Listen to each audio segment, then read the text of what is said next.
Be me, 34 years old, spent the last decade of my life organizing sit-ins at corporate headquarters that exploit women in developing countries.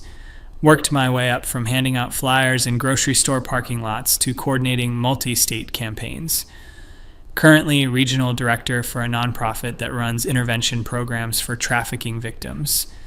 It's not glamorous, mostly consists of grant applications, coordinating with law enforcement, and holding the hands of women who've seen things I can't even imagine. But it matters. It fucking matters. Haven't spoken to Dad in about 4 months. Not because of some big blowout, just the usual drift. He thinks I'm wasting my time. I think he's willfully ignorant about how the world actually works. We've had this same argument for 15 years now. He's a contractor, built strip malls and office parks his whole life. Salt of the earth type who thinks hard work solves everything. Mom died when I was 19, breast cancer. After that, it was just me and him, and we never really figured out how to talk to each other without her as the buffer.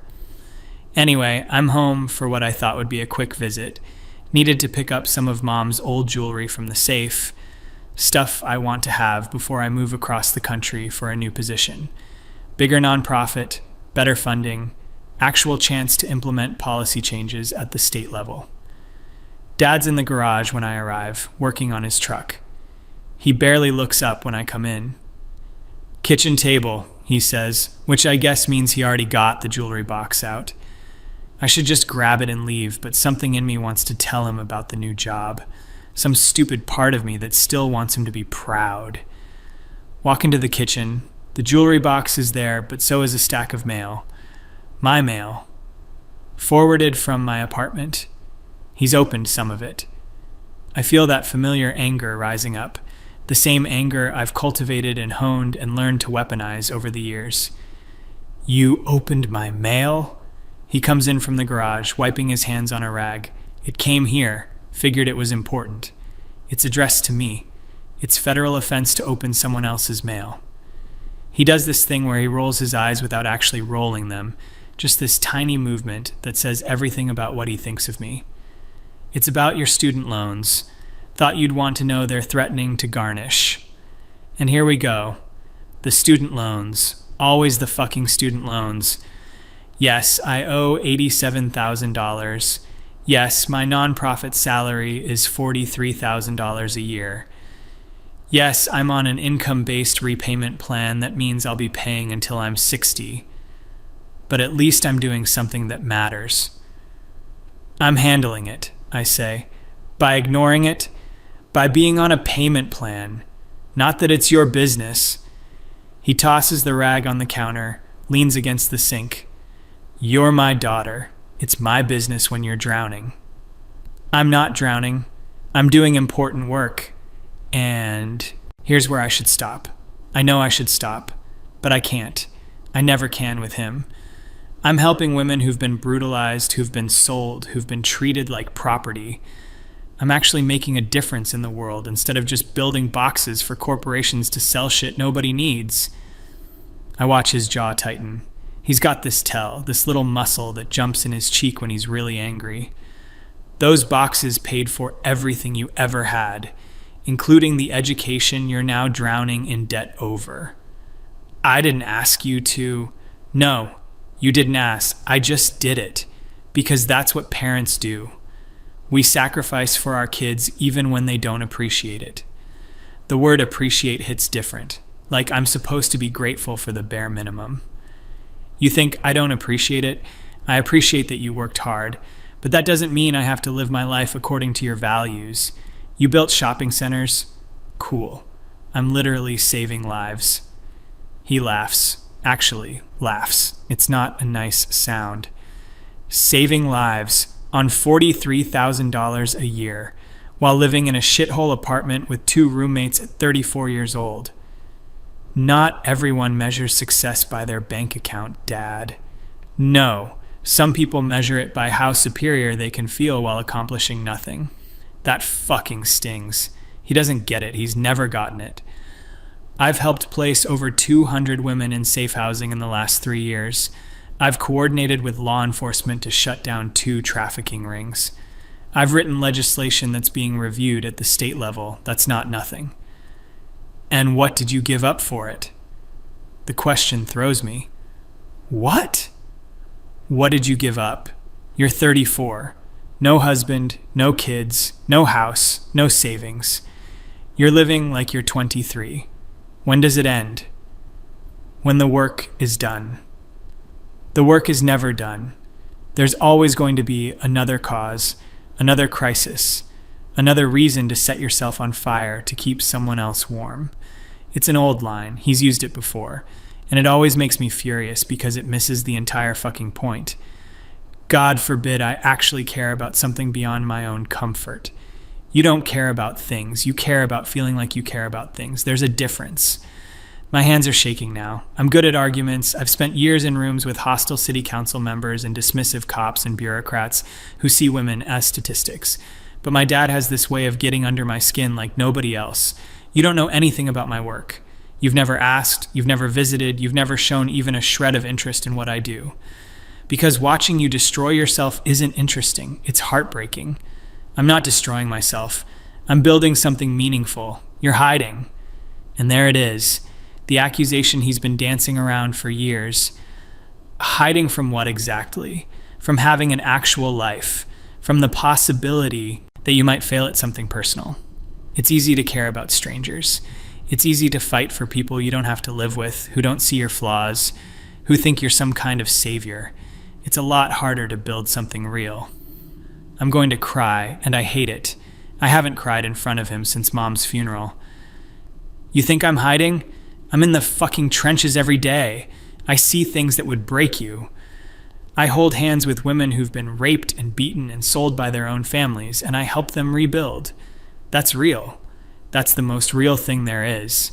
And then you come home to your empty apartment and feel satisfied that at least you're better than everyone else. I don't think I'm better than... Yes, you do. You absolutely do. You think you're better than me. Better than everyone who chose a normal life. Everyone who wanted a family and a home and some measure of peace. You think we're all sellouts. All cowards who took the easy path. He's not entirely wrong, and that makes it worse. I think most people are sleepwalking through life, yes. I think most people don't want to confront uncomfortable truths about how the world works. No, you think most people are beneath you, including me. That's not. You've thought it since you were 20 years old, since you went to college and took those classes and came back full of righteous anger at everything and everyone. Your mother and I, we were suddenly part of the problem. Everything we'd built, everything we'd done, it was all complicit in some grand system of oppression. Mom wouldn't want to be dragged into this, but he keeps going. She used to cry, after you'd visit, after you'd spend the whole weekend lecturing her about ethical consumption or the patriarchy or whatever the cause of the month was. She'd cry because she didn't recognize her daughter anymore. That's a low blow. That's beneath even him. Don't you dare put words in her mouth. Mom supported me. Your mother loved you. That's not the same as supporting every choice you made. She was terrified you were going to wake up at 40 and realize you'd wasted your life trying to fix things that can't be fixed.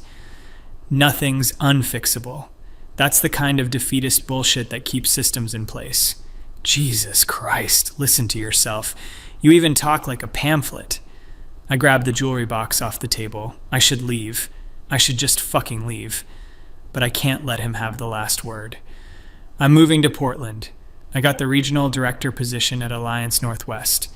It's a $68,000 salary, full benefits, and I'll be overseeing programs in 4 states. So you can stop worrying about me drowning. I'm doing fine. I expect some kind of congratulations, some acknowledgement. Instead, he just nods slowly. Portland. Of course. What's that supposed to mean? It means you're running again. New city, new job, same empty crusade. It's a promotion. It's what people do. They advance in their careers. It's what you do. You pick up and leave every few years when things get complicated. When people start expecting something from you beyond your activism. When someone might want to actually know you instead of just admiring you from a distance. There's something in his voice now, something I haven't heard before, something that sounds almost like grief. I'm not running from anything. I'm pursuing an opportunity. You're 34 years old, and you've lived in 6 different cities in the last decade. You don't have friends, you have colleagues. You don't have relationships, you have causes. You've structured your entire life to avoid anything that might require you to be vulnerable. That's amateur psychology, and it's bullshit. When's the last time you went on a date? The question catches me off guard. That's none of your... When's the last time you let someone get close to you? Really close, not just some ally in your movement or whatever. When's the last time you wanted something just for yourself, something that wasn't about saving the world? Unlike you, I don't think personal fulfillment should come at the expense of... See, you can't even answer. You deflect. Every single time. I'm gripping the jewelry box so hard my knuckles are white. I don't have time for this. I have a meeting in 2 hours. You always have a meeting. You always have somewhere more important to be. Some of us have responsibilities, and some of us use responsibilities as armor. He moves toward me, and I instinctively step back. The look on his face when I do that, it's like I've slapped him. I'm not going to hurt you, he says quietly. I didn't say you were. You flinched. I didn't flinch. You flinch every time anyone gets too close. Physically, emotionally, you've been doing it for years. This whole conversation has spun out of control. I came here for a box of jewelry, and somehow we're excavating my entire psychology. I'm leaving. Of course you are. I'm halfway to the door when he says it. I paid off your student loans. I freeze. What? Last month. I paid them off. All of them. I turn around slowly. He's standing in the kitchen, looking at me with an expression I can't read. You... what? $87,000. Took most of my retirement savings. Figured you'd never dig yourself out otherwise.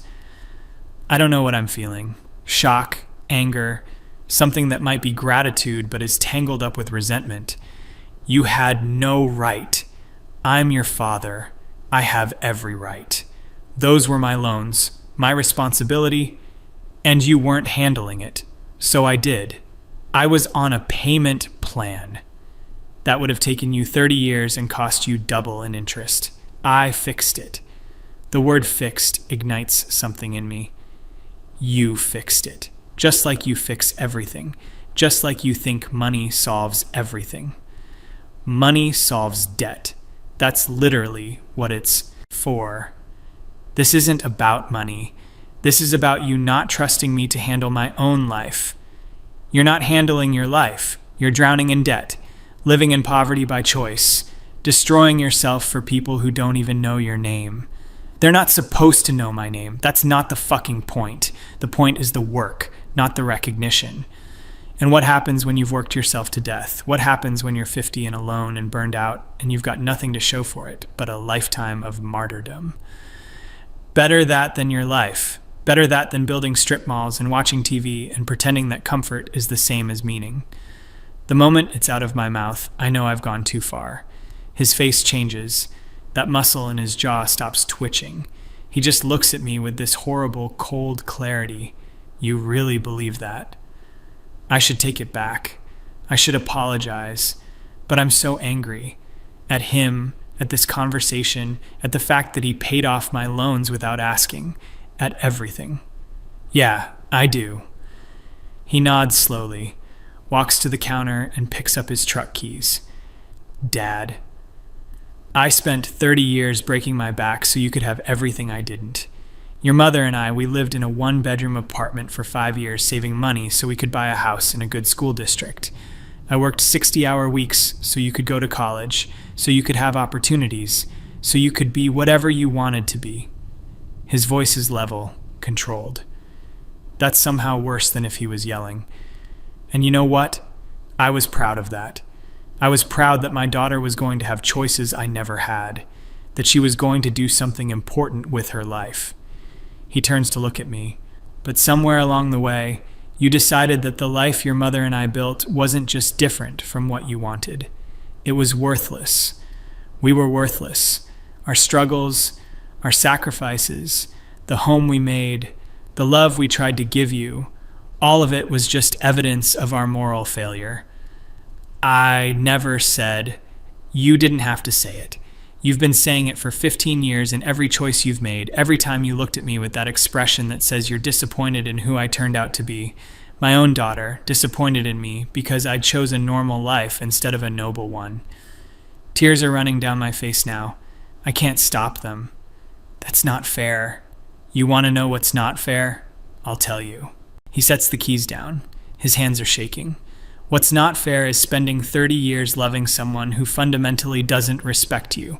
What's not fair is watching your daughter turn herself into someone you don't even recognize in pursuit of some impossible standard of moral purity.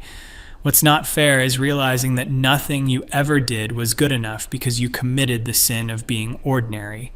Dad, please. What's not fair is knowing that I failed.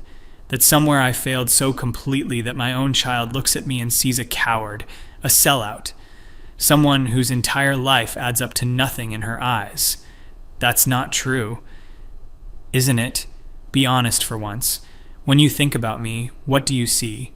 Do you see someone who loved you? Someone who tried his best? Or do you see just another cog in the machine? Just another person who took the easy path? I can't answer, because he's right. Because some part of me does see him that way, and I hate that part of myself, but I don't know how to kill it. I thought so, he says quietly. He picks up the keys again. I'm going to leave for a few hours. You can let yourself out. Dad, wait! He stops at the door to the garage, doesn't turn around. I need to say something, and I need you to really hear it. My heart is pounding. Okay. He's quiet for a long moment. When he speaks, his voice is thick. I don't know when it happened.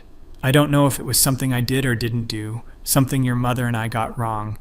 But somewhere along the way, I lost my daughter. The little girl who used to build block towers with me, who used to fall asleep on my shoulder, who used to think I hung the moon.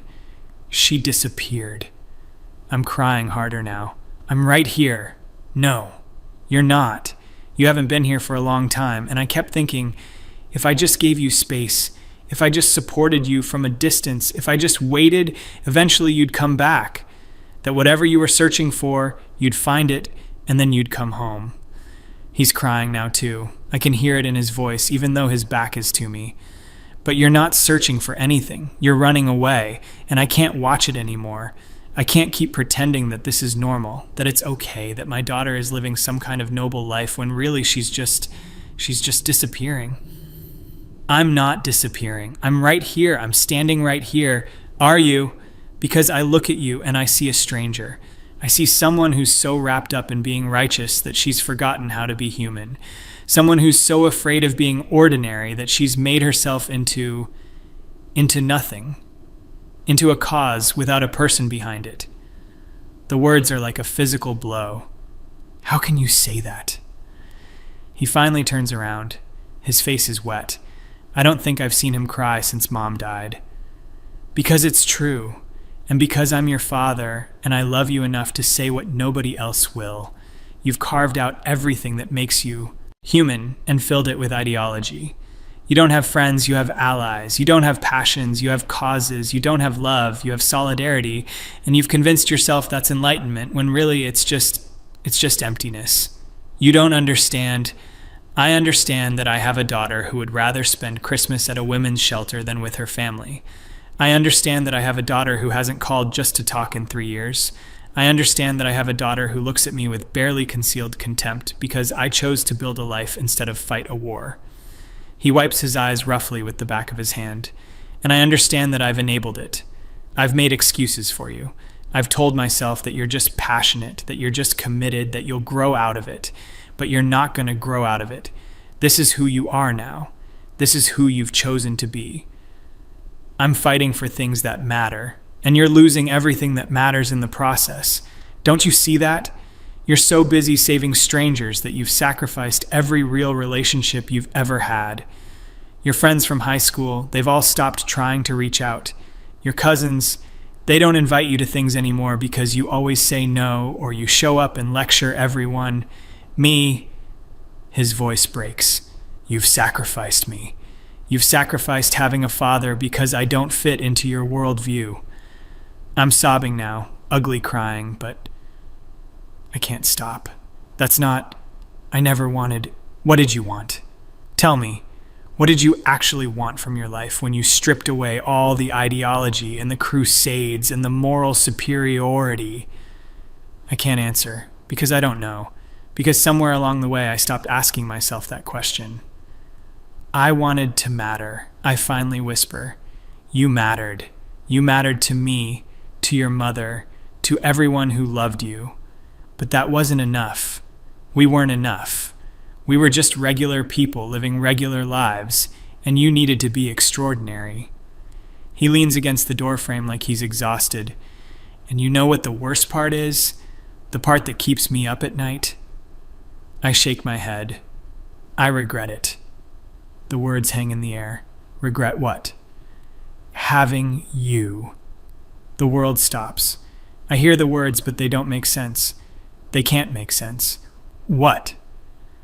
I regret having you. I wish you'd never been born. He says it so quietly, so matter-of-factly, like he's commenting on the weather. You don't mean that. I do.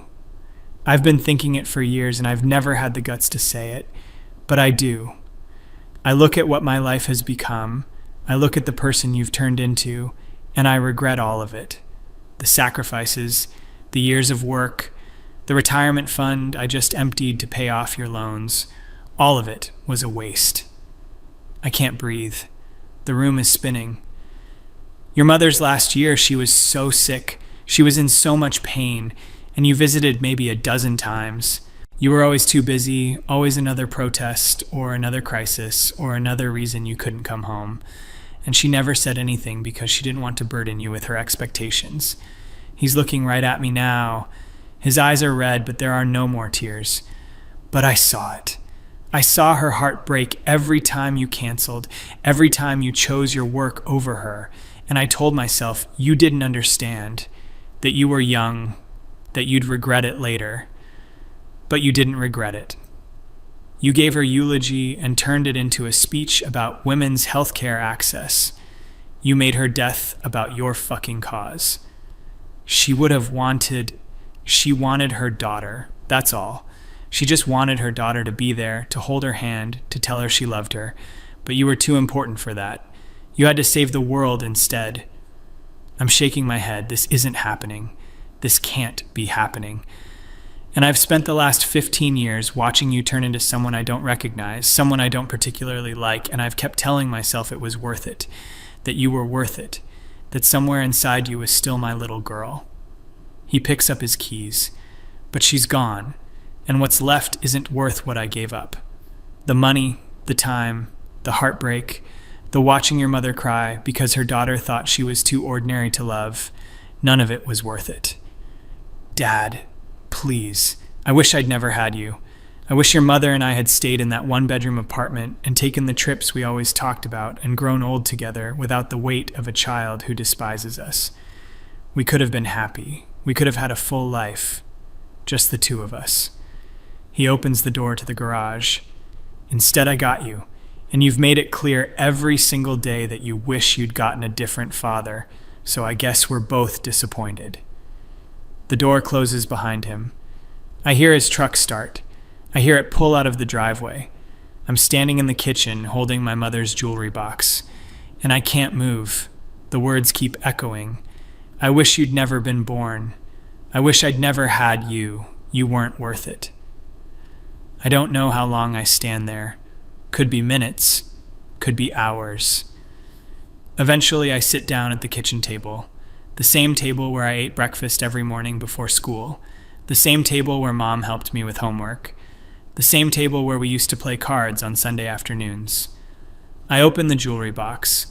Inside is the pearl necklace my dad gave my mom on their 10th anniversary, the bracelet I made her at summer camp when I was 8, her wedding ring, and a letter, addressed to me in her handwriting. It's dated 2 weeks before she died. My hands are shaking so badly I can barely open it. My darling girl, if you're reading this, I'm gone, and I hope your father remembered to give you my jewelry like I asked.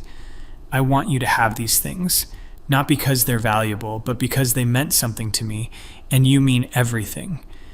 I need to tell you something I couldn't say while I was alive because I didn't want you to feel guilty while I was sick.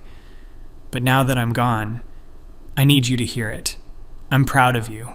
I'm proud of your passion and your commitment and your desire to make the world better. Those are beautiful things. But I'm also worried about you. You've spent so many years fighting for others that I'm afraid you've forgotten how to fight for yourself, how to want things for yourself, how to let people love you. I know you think your father and I don't understand your work, your calling, but we understand more than you think. We understand what it's like to want to matter, to make a difference. We just found different ways to do it. We made a home. We built a life. We raised a daughter we love more than anything. That was our contribution. It might not change the world, but it changed our world. I worry that you look at what we built and see it as small, insignificant, too ordinary to matter. But love is never small. Family is never insignificant. The life we built together, the three of us, that mattered. I hope someday you'll let yourself build something like that. Not instead of your work, but alongside it. I hope you'll let yourself be loved by someone who knows all of you, not just the crusader, but the woman underneath. Your father loves you so much, more than you know. He would never tell you this, but there were times over the last few years when I'd catch him looking at pictures of you as a little girl, and he'd have this look on his face like he was mourning someone who died. Don't let him mourn you while you're still alive, sweetheart. Don't let your causes consume you so completely that there's nothing left. Don't make the mistake of thinking that caring about humanity means you can't care about the humans right in front of you. I love you. I will always love you. And I forgive you for not being here as much as I wished you could be. I know you were doing important work, but please let yourself be happy. Let yourself want things. Let yourself need people. Let yourself be ordinary sometimes. There's no shame in it. All my love, Mom. I read it 3 times. Then I put my head down on the table and cry until I can't cry anymore. The house is so quiet. I've never noticed how quiet it is. I think about calling my dad, but what would I say? Sorry you regret having me? Sorry I turned into someone you don't recognize? Sorry I wasted your life? I look around the kitchen, at the pictures on the walls. There's one of me at 8 years old, missing my front teeth, holding up a fish I caught with Dad. I'm beaming in the picture. He's beaming too, looking at me like I'm the most amazing thing in the world. When did that change? When did I become someone he wishes never existed? I think about what he said, about Mom crying after my visits, about her wanting me there at the end and me being too busy, about turning her eulogy into activism. And the worst part is he's right. I did do that. I did choose the cause over her. I told myself it was what she would have wanted, that fighting for women's healthcare access was honoring her memory. But really, I just couldn't handle sitting with the grief. Couldn't handle being just a daughter who lost her mother. Had to make it mean something bigger. Had to make it about the work. Because the work is safe. The work doesn't require me to feel things I can't control. I think about the last 15 years. The cities, the jobs, the campaigns, the women I've helped. And I try to remember a single moment of genuine happiness. Not satisfaction, not righteous anger, not the rush of a successful protest, but actual joy. I can't remember the last time I laughed until my stomach hurt. Can't remember the last time I did something just because it was fun. Can't remember the last time I let myself want something that wasn't morally justified. I've been so focused on being good that I forgot how to be human. My phone buzzes. It's my boss, asking if I've signed the contract for the Portland position yet. I look at the message for a long time. Portland, another city, another fresh start. Another chance to be important and necessary and righteous. Another few years of intensive work and shallow relationships and noble suffering. And then what? Another city after that? Another promotion? Another decade of running? I think about my dad's face when he said he regretted having me, the resignation in his voice, like he was just stating a fact, like he'd thought about it so many times it didn't even hurt anymore. I wish you'd never been born. I close my eyes, and for the first time in 15 years, I let myself ask the question I've been avoiding. Was he right? Am I just empty ideology in a human suit? Have I carved out everything that made me a person and filled it with causes? Is that why I can't answer when people ask me what I want? Because I don't want anything anymore. I just fight. That's all I know how to do.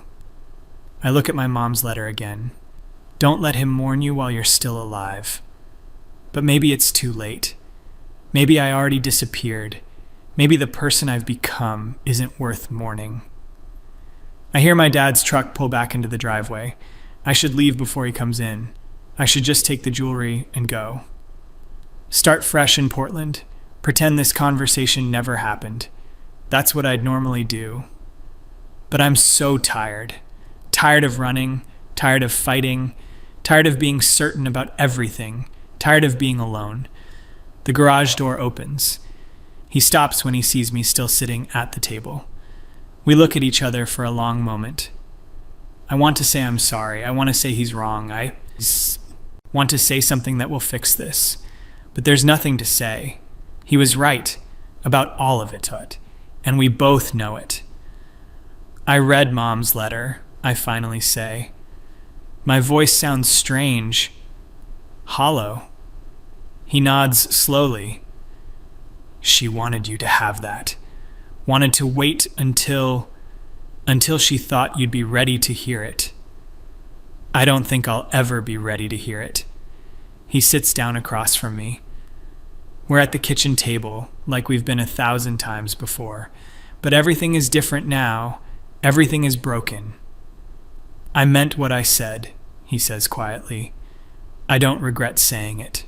I regret that it's true, but I don't regret saying it. I nod. What else can I do? I don't know how to fix this, I whisper. I don't think you can. And there it is.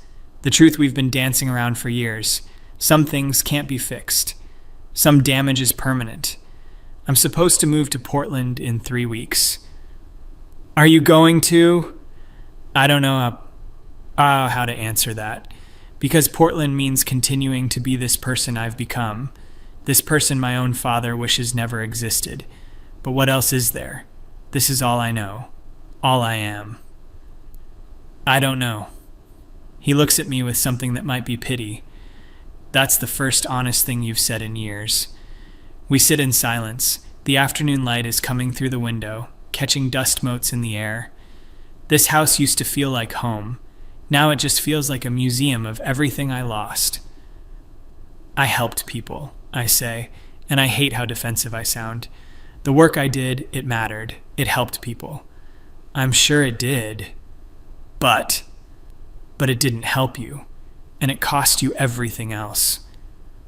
He stands up, walks to the counter, pours himself a glass of water. Your mother used to say you had the biggest heart of anyone she knew, that you felt things so deeply it scared you. That's why you were always rescuing hurt animals, always defending the underdog, always fighting for fairness. He turns to look at me, but somewhere along the way, that big heart became a burden instead of a gift. So you turned it outward. You couldn't handle feeling your own pain, so you took on everyone else's instead, and you called it activism. I want to argue, want to tell him he's wrong, but I can't, because he's not. What am I supposed to do? The question comes out broken. He shakes his head. I don't know. I don't have those answers for you. All I know is that you can't keep doing this. You're going to yourself one way or another, and I can't watch that happen. So, what? You're just done with me? I've been done for a while now. I've just been too much of a coward to admit it. He sets down the glass. I paid off your loans because I needed to feel like I did something that mattered to you, like I could still be your father in some way, but we both know it won't change anything. You'll still see it as control or patriarchy or whatever framework you need to maintain your worldview, and I'll still be the disappointment you couldn't fix. He walks toward the door. You can stay here tonight if you need to. I'm going to my brother's place, but I need you gone by tomorrow. He pauses at the doorway. I'm sorry I said I wished you'd never been born. That wasn't fair. I don't regret you existing. I regret that I couldn't figure out how to reach you.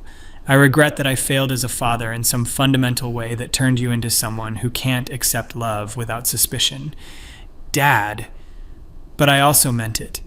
Because if I'd never had you, I wouldn't have spent the last 15 years watching my daughter disappear. Your mother wouldn't have spent her last year heartbroken. And you wouldn't have spent your entire adult life running from something you're too afraid to name. He doesn't wait for a response, just leaves. This time I don't hear the truck. I just hear the door close. Final. Absolute.